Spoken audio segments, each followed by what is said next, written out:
Alright, hello everybody. This is my off-the-cuff review of Dragon Age the Veilguard. We finished this a few days ago. If you're wondering, I'm the one in the center. Ignore this one. That's the fake one.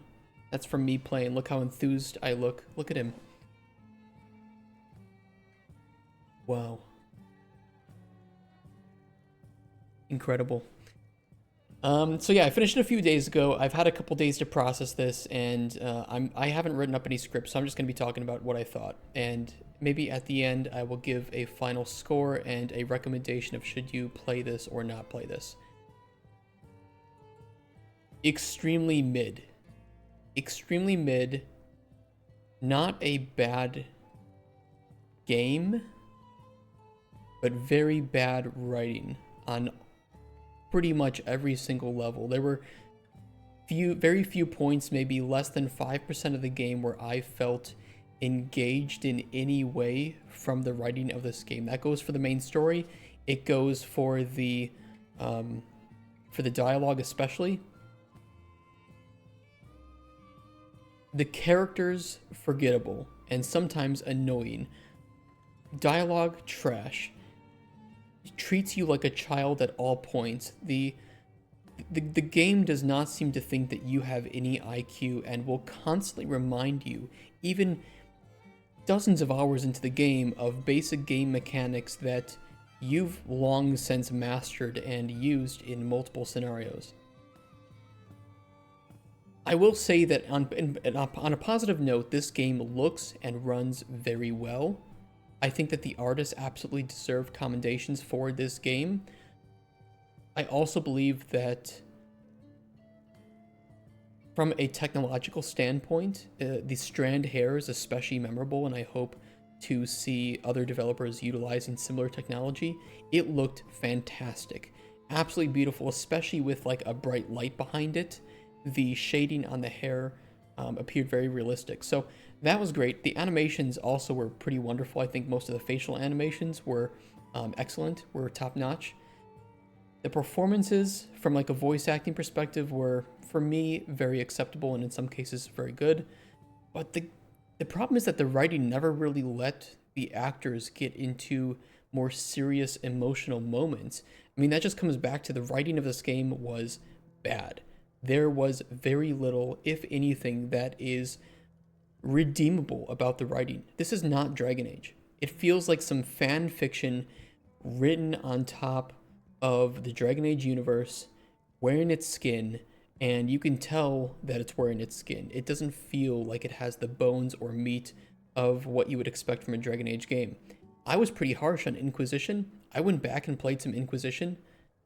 It's very different. It's a very different feel, and you know what? I think I might have been too harsh on Inquisition in the first place, because what I experienced there was at least a set of characters who fit a role, who had a purpose within the story and the universe, and they were enjoyable to talk to, and you wanted to learn more about them.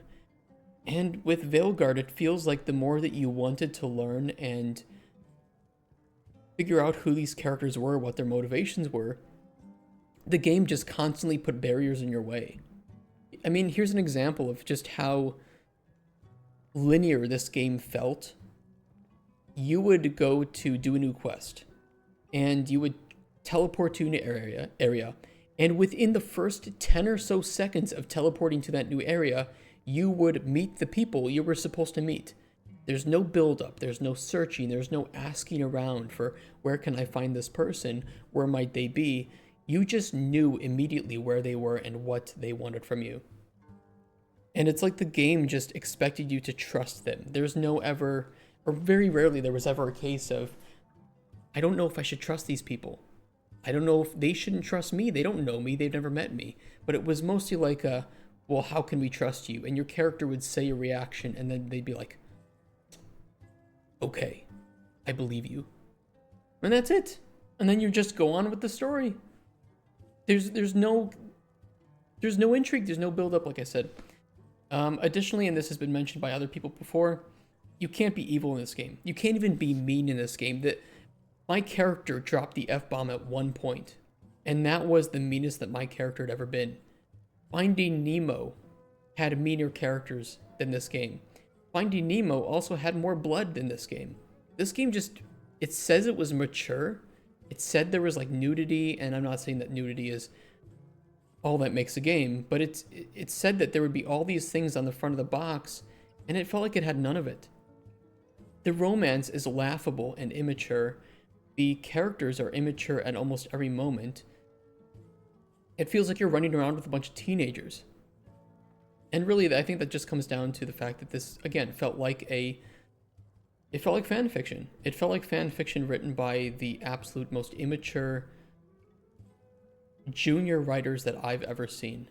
And I would never want to hire or play a game by them again. The artists, on the other hand, did a pretty damn good job in a lot of cases. So, you know, like I said, hats off to them. The main story, though, is I think where some people have some points of contention, right? Because we can all pretty universally agree that the dialogue bad, characters annoying, and in some cases extremely unlikable. The main story had its moments. I think that the game's setup was not terrible. With Solus and with Elgernon and Gillenane, the issue is that this feels like a bit of a time rush, right? It's like, okay, these two elven gods are now unleashed and are going to end the world with blight. And then for like the first 80% of the game, there is absolutely no feeling of the game having any sort of relevance to time. None of it. You are prancing around with your companions, helping them get coffee, helping them deal with who they are inside, talking about griffins and hanging out and how you're supposed to be ready and handle all these big problems, but then you never actually do it. The tone is never there. Nobody can be serious about a single thing. And then there are a few moments where your character is serious. When you are talking with Solus, when you are talking with Morrigan, when you are dealing with Solus's memories and talking about Mythal. These are at least moments where I started to get engaged because I was learning about the lore. I was getting world building about characters that I enjoyed. Solus and Morrigan. I was getting told about who these two elven gods are to the main story. The problem is that this happened like 30 hours into the game is when they started to actually try to get me to care about the main characters in the main story. And it was already a little bit too late, and it was too little, to be honest. And then at the end of the story, they pull out this absolute bombshell that Varric has been dead the whole time, that Solus actually killed him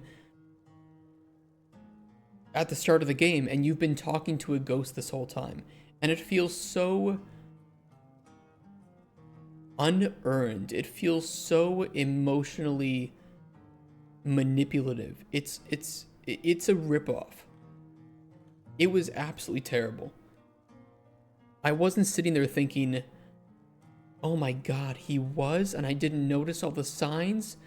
It was more like, wow, okay, so you faked his death and then had him play no role in the game whatsoever because you couldn't because he was dead, and now you've given me no time to have closure with him because his death happened 60 fucking hours ago. This game does not respect Dragon Age lore. It does not respect Dragon Age's characters. It doesn't respect BioWare in any way. The people that we know who made BioWare good are long since gone. And you know what? They were long since gone by the time Mass Effect Andromeda came out. I don't recommend playing this game. If you're not a Dragon Age fan, I wouldn't recommend playing this game. If you are not a Dragon Age fan, or if you are, I definitely don't recommend playing this game. You will not come out of it with any good feelings. And you will come out of it with between 40 to 60 hours of wasted time, probably. I did all the side quests. I talked to all my characters. I got all of their loyalty. The game forces you to kill a companion at the end of the game with absolutely no relevance to your prior choices. You have to choose between Davrin and Harding. one of them will get killed. And it isn't a, oh, choose one person to sacrifice who's going to hold off the invaders, and, you know, this is a sacrifice, and let's have a final talk where we can say, you know what, you meant a lot to me, you won't be forgotten. It was literally whoever you chose at point A ended up dying, no matter their loyalty, at point B. It was really messed up, and it didn't feel good in any way. And you know what? I would have accepted it maybe, you know, because you kind of accept it at, like, in Mass Effect 3, a good comparison is Legion. Legion's a character you get in Mass Effect 2, and you learn a bit about, and you have, you know, he's got a bit of a connection with Tali. And then in Mass Effect 3, you have a bit more of a connection with him too, and he sacrifices himself under certain circumstances to make sure that the rest of the Geth can be free and live peacefully with the Quarians. This is a very emotional scene, both for the player, for Legion, for Tali. It's where Legion starts to show that he is actually an individual and not part of the Geth consensus. It is a beautiful moment. It is a great sacrifice, and one that, when forced, feels like it is earned. None of the sacrifices here felt like that in Dragon Age. Veilguard, again, most of the stories, most of the characters here ended up with absolutely no importance whatsoever. It felt like they were trying to do an entire trilogy of games in one single sitting. But they forgot that in order to make a trilogy feel good, you have to have small character moments and emotional build-up and character arcs, right? Characters have to go through some sort of arc, some sort of realization, of enlightenment, of self-realization, and it didn't feel like any of that was happening here. Unlike Mordin, right, who is very, very defensive of his role in the Genophage in Mass Effect 2, and even you can kind of understand his positioning on it, that at the time maybe he did have to make the right choice. And then later in Mass Effect 3, you realize that if you had pushed him in a certain way, if you had made certain decisions, he will try to cure the Genophage, and you can make this decision with him. Again, an earned emotional feeling, something that I, as well as many other people, still cry about to this day, because it's really well written. And it just didn't feel like any of that here. Davrin, for instance, is a character here who is a Grey Warden.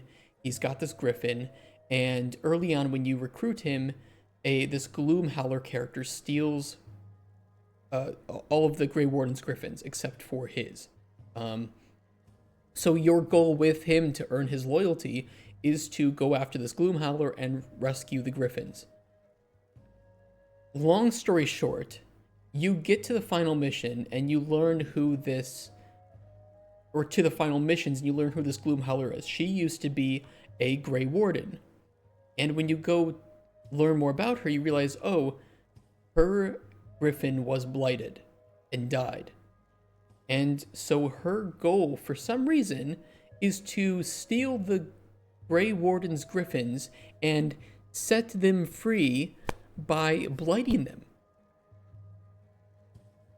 That's her motivation.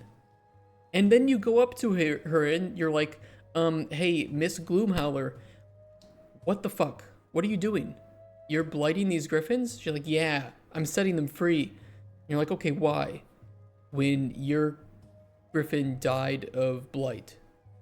Like, oh. Yeah, I guess that's a good point. I guess I didn't think about that. Maybe I shouldn't be doing this. And that's it. That's the loyalty mission. That's all you had to do. Talk no jutsu your way out of the situation. And you know what? It isn't even... Davrin's not the only one like this. There are quite a few instances where you seem to be able to talk down the worst villains by the stupidest logic I've ever heard. And then there's no emotional impact. There's no emotional baggage here. It's just you save the day. Good on you, Rook. Congratulations. Now make snarky comments so that you can yes, sarcastic yes, no but yes your way through all the rest of the missions in this game. There's no choices here that really matter.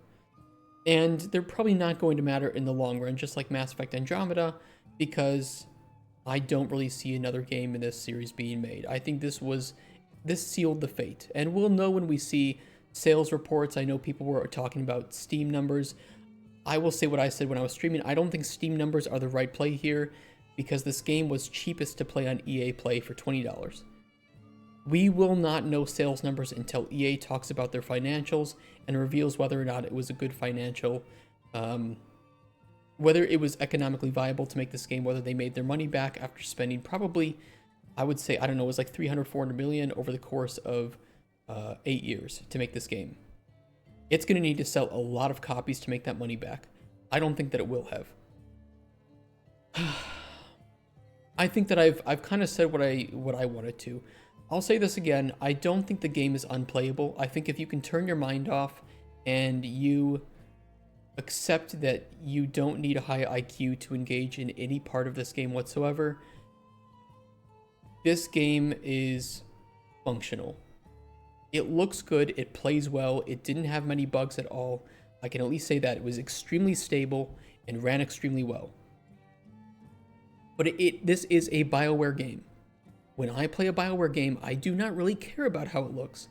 I don't really care about it even being the most graphically stable, beautiful, exceptional game in existence. I care about two things: the characters and the story. And I guess you could say the dialogue. Three things, okay? Characters, stories, dialogue. That's what I want from a game. This game failed in all three aspects. Those were actually the worst parts of the game. And all the parts where they succeeded, with the combat being relatively enjoyable, even though it lacked a lot of depth, with the game being functionally stable, with the environments looking pretty, this isn't enough to redeem the game in my eyes or even make it recommended. Because it failed at being what I wanted, which was a RPG with interesting characters, interesting story, and engaging, emotional, thoughtful, thought-provoking, mature, ethically and what's the word I'm looking for? Ethically and morally ambiguous choices or dialogue. None of that existed here. Absolutely zero. At no point. Those are my thoughts. What do I give the game as a final rating? It's a 4 to 5 out of 10 at best. Because while I think that if you are dumb and have low standards, you can enjoy this game. If you are smart, and I think that all of you are smart, and everybody watching this video is smart because they're watching this video, you will find this to be intellectually insulting at a base human level. There just isn't anything redeeming from the story here. And I say that as somebody, again, who tried to get engaged by this story, who did all of my character side quests, who did all of the side quests that I could in the game, because I want to experience the content and see what there is for it to offer. It wasn't there. It wasn't there. So you can tell me what your thoughts are. Those are mine. Maybe you disagree, maybe you agree. At the end of the day, if you like a game, don't let somebody on the internet tell you if you should or shouldn't like it. This is just my review of it. I don't know how it got such high reviews from games journalists. Well, I do know. It's because they are morally bankrupt and only care about money and clicks, and don't actually have much of a vested interest in the games that they play at all. That's why. So those are just my views. If you disagree or agree, it is what it is. Thank you so much for watching this, and see you on my next videos. Keep an eye out. Stalker 2 starting next week, Wednesday, I believe. So look forward to gameplays, videos of that, and we'll have a review of that too afterwards. So thank you guys so much, and take care. Bye-bye. Bye.